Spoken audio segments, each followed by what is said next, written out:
bergerak ke timur sejauh 40 meter, kemudian ke timur laut sejauh 100 meter dengan sudut 37 derajat terhadap horizontal, dan kemudian setelah itu ke utara sejauh 100 meter. Tentukan besar perpindahan yang dilakukan benda. Nah, namanya perpindahan itu adalah jarak antara titik awal terhadap titik akhir. Kita dapat menggambarkan keadaan tersebut dengan berbantuan arah mata angin, yaitu seperti ini. Jadi titik awalnya di sini bergerak sejauh ke timur 40 meter, kemudian ke timur laut sejauh 100 meter, timur laut di sini, kemudian ke utara yaitu sejauh 100 meter. Nah, titik akhir adalah di sini. Kemudian yang ditanya adalah perpindahan, berarti adalah jarak titik awal di sini kemudian ke titik akhir. Kalau kita lihat di sini akan membentuk suatu segitiga siku-siku, atau sehingga kita dapat menggunakan yang namanya Pythagoras.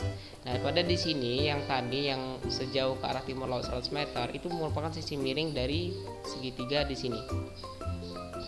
Maka akan bentuk sebuah segitiga siku-siku, maka kita dapat menentukan panjang dua panjang sisi di sini, yaitu kalau sisi miringnya 100, maka dengan perbandingan Pythagoras yaitu 345.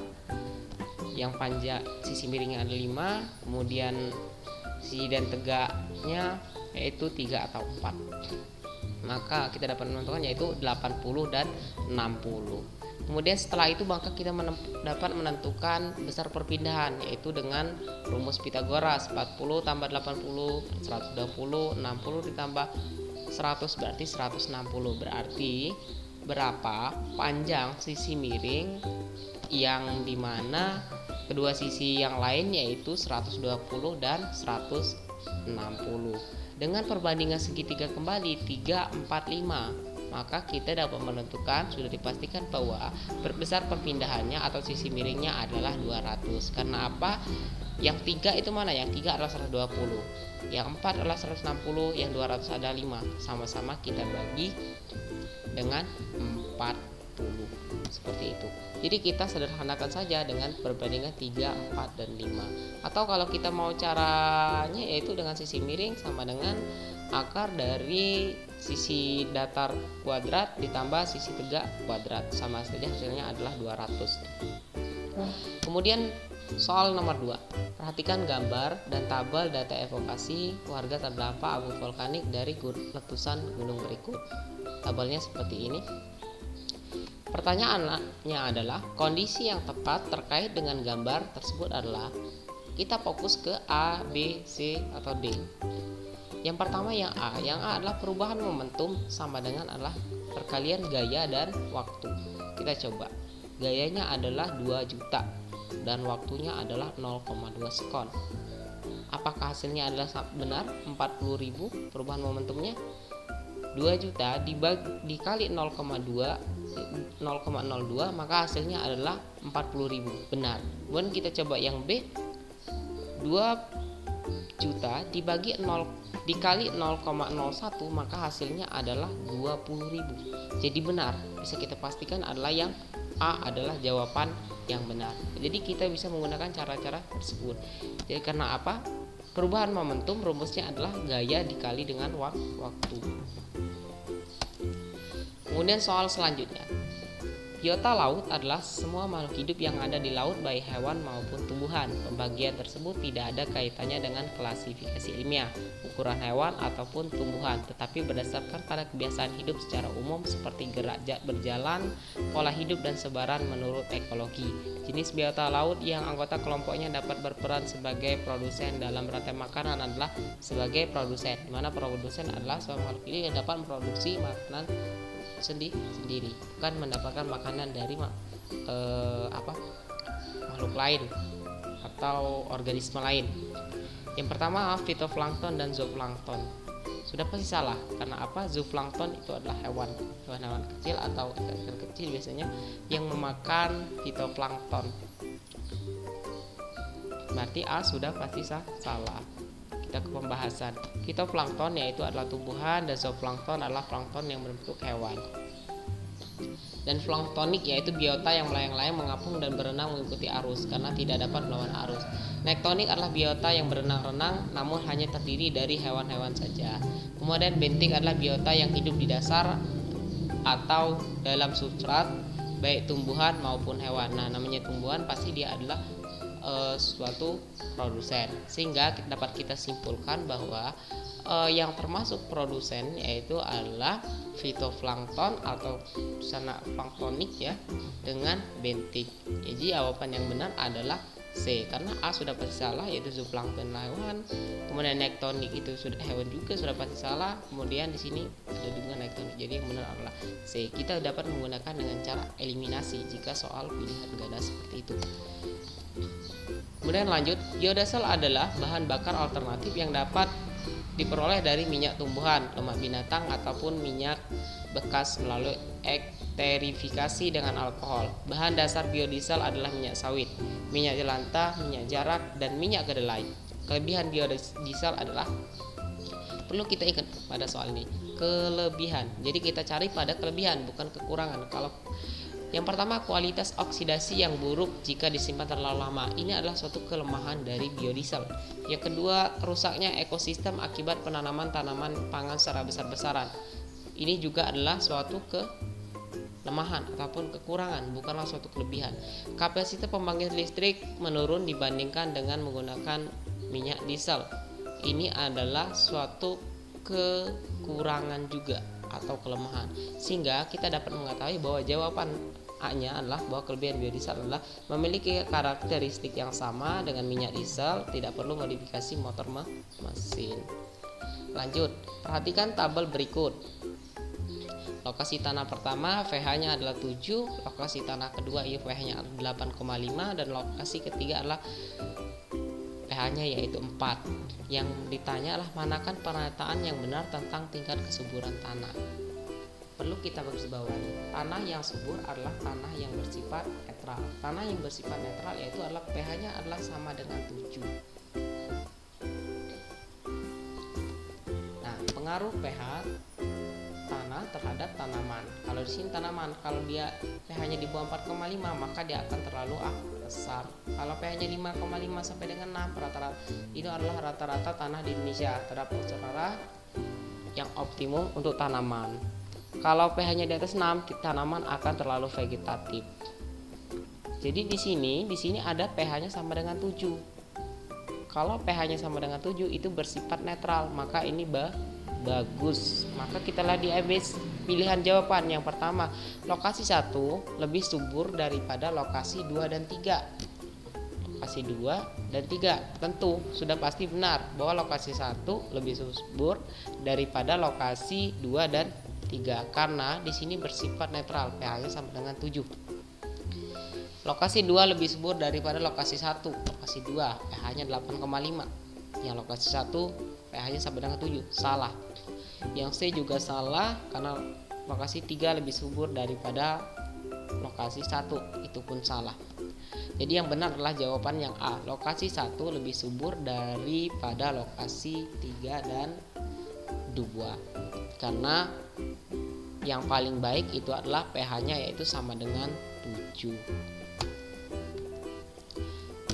Kemudian perhatikan gambar molekul asam amino glisin berikut. Pertanyaannya adalah molaritas glisin adalah dengan apa? 0,75 mol dalam 495 ml larutan. Rumus persamaan molaritas yaitu mol suatu zat dibagi volume suatu larutan dibagi volume suatu larutan. Mol suatu zatnya itu ada 0,715 dan volume larutannya itu 495 ml. Kita ubah menjadi liter yaitu 0,495. Jadi molaritasnya adalah 0,715 dibagi 0,495 sama dengan 1,444 mol glisin. Kita lihat di jawaban. Jadi jawabannya adalah A. Bioenergi atau biofuel adalah energi alternatif yang berasal dari sumber-sumber biologis. Ada beberapa jenis biofuel, yaitu minyak sayur, biodiesel, bioalkohol, dan biogas. Terdapat beberapa bahan baku minyak nabati maupun hewani yang dapat diproduksi menjadi biodiesel. Satu di antaranya adalah, langsung aja ke pembahasan, jadi jawabannya B, kelapa. Karena biodiesel dihasilkan dari proses transesterifikasi dengan bahan baku minyak nabati atau lemak hewan yang direaksikan dengan senyawa alkohol seperti metanol. Salah satunya adalah kelapa yang mengandung minyak nabati yang dapat dijadikan bahan baku biodiesel. Roti merupakan salah satu sumber karbohidrat bagi manusia, yang pembuatannya sangat dipengaruhi oleh proses fermentasi glukosa secara anaerob dengan bantuan Saccharomyces cerevisiae. Aktivitas mikroorganisme ini bermanfaat bagi cita rasa dan tekstur roti karena menghasilkan alkohol dan gas CO2 dengan persamaan reaksi. Langsung aja ke pembahasan. Jadi jawabannya yang A.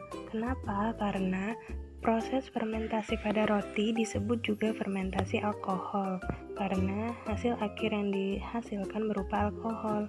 Glukosa adalah substrat pada tahap awal fermentasi yang kemudian dipecah menjadi 2 molekul asam pirufat, 2 NADH, dan 2 ATP. Akan tetapi, reaksi fermentasi tidak secara sempurna memecah glukosa menjadi karbon dioksida dan air, sehingga ATP yang dihasilkan lebih sedikit dari jumlah ATP oleh glikosis. Selanjutnya, molekul pirufat difermentasi menjadi asetaldehida, sehingga terbentuk proses akhir alkohol, yaitu etanol. Persamaan reaksi kimia fermentasi alkohol C6H12O6 menjadi 2CH5OH plus 2CO2 plus 2 ATP. Ketika ke dalam sebuah selenoida yang dialiri listrik dimasukkan sebatang logam, maka energi magnetiknya bertambah. Manakah pernyataan berikut yang benar? Langsung aja ke pembahasan. Jadi jawabannya yang A, karena jika selenoida yang berarus listrik dimasukkan logam atau yang bersifat feromagnetik, maka energi magnetiknya akan bertambah kuat. Hal ini disebabkan karena logam yang bersifat feromagnetik sudah memiliki energi magnetik di dalam logam itu sendiri. Perhatikan gambar daur oksigen dan karbon di bawah ini. Nah, menurut kalian gambar di atas menunjukkan fungsi hutan yaitu? Jadi pembahasannya, jawabannya adalah yang D, menghasilkan oksigen dan menyerap karbon dioksida. Kenapa? Karena pada gambar di atas terdapat tanda panah yang menunjukkan asap pabrik atau CO2 dan H2O yang diserap oleh pohon. Lalu pohon tersebut berfotosintesis yang menghasilkan O2 yang digunakan oleh sekitarnya atau hewan pada sekitar pohon. Perhatikan gambar organ-organ berikut. Dalam kurun waktu beberapa tahun ini, sejumlah gunung berapi di Indonesia sudah menunjukkan aktivitasnya, seperti Gunung Merapi, Gunung Bromo, Gunung Kelut, dan Gunung Sinabung, yang telah mengalami erupsi atau letusan. Letusan gunung tersebut memiliki dampak bagi lingkungan dan juga kesehatan. Organ yang mungkin terserang dan dapat menyebabkan meninggal dunia secara tiba-tiba ditunjukkan oleh tabel. Jadi, jawabannya adalah yang B, menunjukkan gambar pada paru-paru. Kenapa? Karena semburan asap dari Gunung Merapi mengeluarkan asap, gas karbon dioksida, sulfur, asam, dan juga debu vulkanik yang dapat mengganggu pernapasan ketika terhirup. Jika keadaan semakin tidak terkontrol, peradangan pada paru-paru pun tidak dapat terhindarkan. Gejala yang lebih spesifik meliputi sesak nafas, iritasi pada mata, demam tinggi, hingga ditandai dengan penumpukan abu dalam paru-paru. Dari hal tersebut, biasanya akan terjadi penurunan fungsi paru dan penyakit paru yang kronik. Gangguan ini tidak dapat disepelekan karena dapat menyebabkan kematian. Jadi, jawabannya adalah gambar paru-paru. Lava merupakan batu cair yang panas hasil dari letusan gunung berapi dengan temperatur mencapai 1200 derajat Celcius. Kelompok unsur kimia yang terkandung dalam lava adalah Langsung saja ke pembahasan, jadi jawabannya yang A. Kenapa? Karena unsur kimia paling melimpah di bumi dalam cairan lava antara lain aluminium, kalsium, magnesium, besi, natrium, kalium, fosfor, dan titanium. Tanah merupakan sumber daya alam tempat hidup manusia yang dapat tercemar akibat kegiatan pertanian seperti pestisida, kegiatan industri berbentuk logam berat, dan lainnya. Beberapa logam berat hasil limbah industri yang membahayakan makhluk hidup di sekitarnya antara lain. Jadi, jawabannya adalah yang A, raksa, seng, timbal, dan kadmium. Bisa dilihat di situ bahaya logam berat bagi lingkungan apa saja. Tinggal dicocokkan dengan jawaban di pilihan gandanya. Di soal ini kita ditanyakan reaksi perubahan gas metan senyawa organik menjadi gas metana dan karbon dioksida. Kalau kita tahu reaksinya, mungkin gampang ya mengerjakan soal ini. Tapi kalau kita tidak tahu reaksinya, bagaimana cara kita mengerjakannya? Untuk mengerjakan soal ini, yang pertama-tama kita harus mencari dulu persamaan reaksi yang setara. Di reaksi yang setara adalah reaksi yang unsur-unsur pada sisi kiri dan sisi kanannya sama. Terlihat pada soal ini jawabannya adalah A. Pada poin A terlihat jumlah unsur C ada 6 di sisi kirinya, sama dengan sisi kanannya juga ada 6. Untuk unsur H ada 12 di sisi kiri dan sisi kanan juga ada 12. Dan unsur O ada 6 di sisi kiri dan sisi kanannya juga ada 6. Jika kalian masih kurang yakin, kalian bisa mencobanya pada poin B, C, dan D. Bisa dipastikan bahwa ketiga poin itu pasti reaksinya tidak setara, sehingga jawabannya kurang tepat. Oke, kita lanjutkan. Pada pertanyaan ini kita ditanya organisme laut apa yang tidak ada pada rantai makanan di zona abisal. Perlu kita ketahui terlebih dahulu apa itu zona abisal. Zona abisal adalah zona laut yang cukup dalam, yang dimana cahaya matahari itu sudah tidak dapat mencapai atau menembusnya. Nah, karena cahaya matahari tidak dapat menembus ke zona abisal, kita dapat mengasumsikan bahwasanya organisme yang membutuhkan sinar matahari tidak bisa hidup pada zona tersebut. Nah, pada rantai makanan di laut itu, organisme yang membutuhkan sinar matahari untuk mendapatkan makanan itu adalah produsen. Atau untuk di laut itu fitoplankton. Dia menggunakan cahaya matahari untuk melakukan fotosintesis dan menghasilkan makanan. Dia disebut juga sebagai produsen bagi ekosistem di laut. Kalau di darat, produsennya adalah tumbuhan.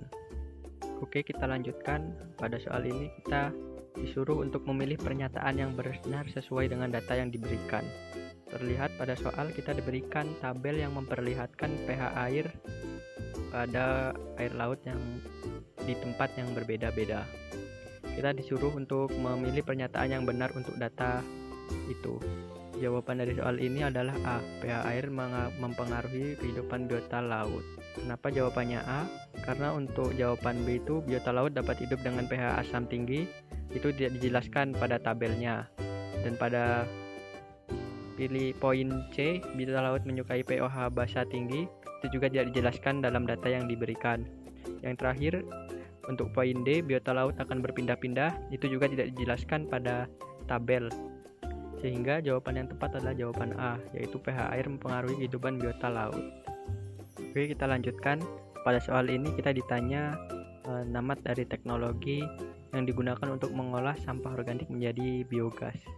Jawaban dari pertanyaan ini adalah teknologi fermentasi. Jadi, pada sampah-sampah organik itu sebelum dibuat menjadi biogas, dia dilakukan fermentasi pada sampah-sampah itu sehingga menghasilkan sebuah gas, bisa jadi gas metana, sehingga gas metana tersebutlah yang digunakan atau dimanfaatkan untuk menjadi biogas, menjadi bahan bakar, listrik, dan lain sebagainya. Jadi jawaban dari soal ini adalah C, fermentasi. Kalau untuk A, bioakumulasi. Bioakumulasi adalah penambahan substansi atau penimbunan substansi pada suatu organisme. Untuk bioteknologi itu adalah pemanfaatan makhluk hidup dalam bidang teknologi yang bermanfaat bagi manusia. Biasanya berhubungan dengan virus, bakteri, jamur, dan lain sebagainya. Kalau sintesis itu adalah prosedur pembentukan suatu unsur dengan menggunakan prosedur yang bersifat kimia. Jadi jawaban yang tepat itu adalah C, fermentasi.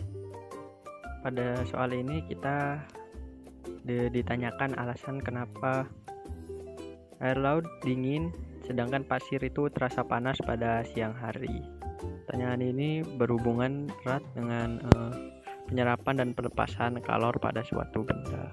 Seperti yang kita tahu, daratan itu lebih mudah menyerap dan melepas kalor daripada lautan, sehingga daratan itu lebih cepat panas pada siang hari dan pada malam hari akan lebih cepat dingin daripada lautan. Soal ini jawaban yang tepat adalah C, yaitu lautan sulit menyerap kalor daripada daratan. Karena lautan sulit menyerap kalor daripada daratan, maka sudah dapat dipastikan bahwasanya lautan itu akan lebih dingin daripada daratan yang lebih cepat dalam menyerap kalor. Baik, soal yang selanjutnya. Enzim endonuklease restriksi yang digunakan pada rekayasa genetik yang diisolasi dari tubuh bakteri. Secara alamiah, jika bakteri yang memiliki enzim endonuklease restriksi berperan menghancurkan DNA asing yang masuk seperti bakteriofag dengan cara memotong DNA asing pada sekuens yang dikenalinya, maka virus tidak mampu menyebabkan infeksi. Fungsi enzim endonuklease restriksi tersebut berhubungan dengan A. Sistem respirasi, B. Sistem ekskresi, C. Sistem digesti, dan D. Sistem imun. Jawabannya adalah D, yaitu sistem imun, di mana pembahasannya adalah enzim endonuklease restriksi yang digunakan pada rekayasa genetik dapat diisolasi dari tubuh bakteri. Enzim endonuklease ini mengenali urutan nukleotida spesifik dan memotong DNA pada posisi di antara atau di luar sekuen yang dikenalinya tersebut. Nah, ketika bakteri pada mulanya tahan terhadap infeksi virus karena bakteri memiliki sistem pertahanan dengan merusak molekul DNA asing yang masuk ke dalam selnya. Enzim endonuklease restriksi ini melindungi bakteri dari infeksi virus, di mana enzim ini berperan dalam sistem imun pada mikroorganisme. Soal selanjutnya, reaksi berikut adalah reaksi kemosintesis pada cacing atau gutless tube worm yang hidup di air laut yang sangat dalam, dengan reaksinya adalah sebagai berikut. H2S plus 4H2O menjadi SO42- plus 10H plus 8 elektron. Energi yang dihasilkan oleh bakteri lewat proses kemosintesis digunakan oleh cacing untuk opsi yang pertama, mengubah gas CO2 di dalam air laut menjadi molekul karbon kompleks dalam tubuhnya. Yang B, mengubah gas CO2 atau karbon dioksida di dalam air laut menjadi senyawa karbon kompleks dalam tubuhnya. C, mengubah gas CO2 di dalam air laut menjadi ion-ion di dalam tubuhnya. Dan D, mengubah gas CO2 di dalam air laut menjadi molekul SO4 di dalam tubuhnya.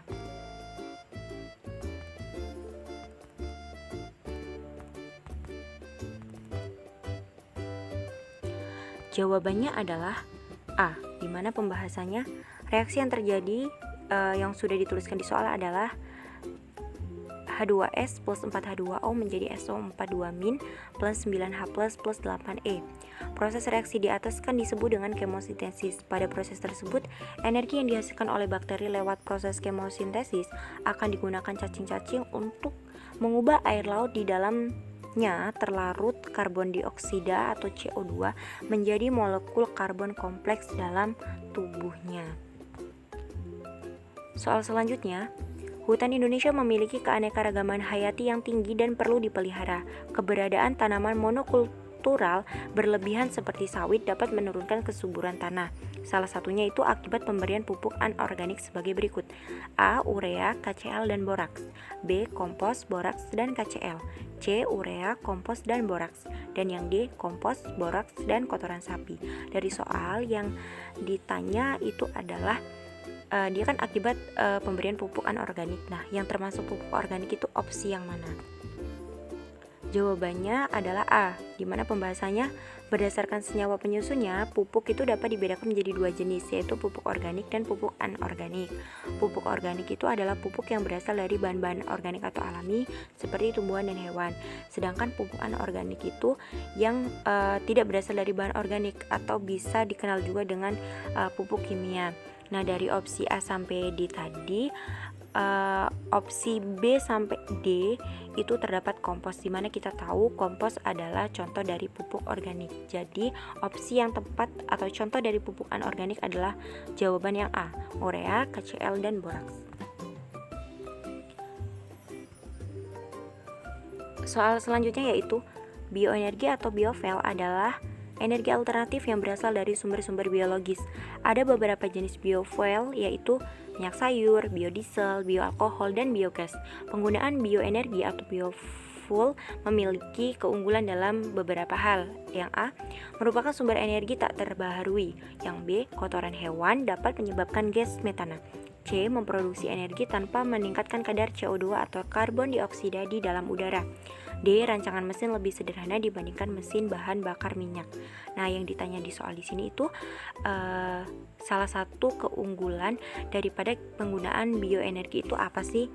Nah, jawabannya adalah opsi yang C, di mana kita tahu bahwa biofuel atau adalah bahan bakar dari biomasa atau materi yang berasal dari tumbuhan dan hewan. Biofuel sering menjadi alternatif untuk bahan bakar konvensional yang digunakan untuk menyalakan mesin kendaraan kita. Nah, dibandingkan dengan bahan bakar konvensional, penggunaan bioenergi ini menghasilkan karbon dioksida hingga 48% lebih sedikit, ataupun pada penggunaan biodiesel juga demikian, dia hanya melepaskan 1/4 jumlah CO2 dibandingkan dengan diesel konvensional. Nah, penggunaan bioenergi juga itu mengurangi emisi gas buang di udara, di mana bisa dikatakan setara dengan 0 karena CO2 yang dikeluarkan oleh kendaraan itu akan diserap kembali oleh tumbuhan, dan tumbuhan itu akan menghasilkan oksigen dan bahan bakar. Jadi opsi yang tepat adalah C, yaitu memproduksi energi tanpa meningkatkan karbon CO2 di udara. Sebenarnya dia tetap mengeluarkan CO2, namun tadi dikatakan emisinya sama dengan 0. Soal berikutnya, gambar zona laut berdasarkan kedalaman dan jangkauan cahaya matahari. Bisa dilihat seperti pada gambar. Rantai makanan yang tidak lengkap terdapat pada A, zona litoral dan netirik, B, zona netirik dan batial, C, zona batial dan abisal, D, zona abisal dan hadal.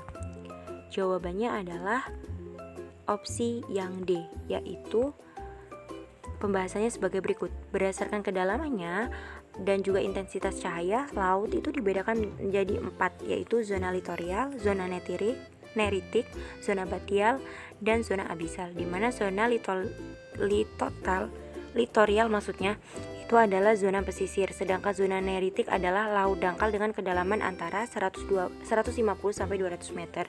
Di mana pada kedua zona ini yaitu litoral dan neritik itu sinar matahari itu masih dapat menembus dasar laut sehingga proses fotosintesis masih bisa berjalan dengan baik. Sedangkan dua zona yang terakhir yaitu zona batial dan juga zona abisal. Zona batial merupakan zona laut dengan kedalaman mencapai 1.500 meter ke dasar. Sinar matahari di sini mulai meredup sehingga beberapa tumbuhan laut itu bisa hidup, namun tidak sebanyak di zona neritik. Sedangkan zona abisal merupakan zona dengan kedalaman lebih dari 1.500 meter, di mana merupakan wilayah laut dalam. Suhu di perairan ini sangat rendah dan hanya organisme tertentu saja yang bisa hidup dan beradaptasi dengan baik. Nah, jadi dapat disimpulkan rantai makanan yang tidak lengkap itu ada pada zona 2 terbawah atau kedalaman yang paling dalam, yaitu zona batial dan zona abisal, sebab jangkauan mataharinya sudah kurang dan tentu saja akan berpengaruh pada kelangsungan organisme di dalamnya, terutama pada proses fotosintesis.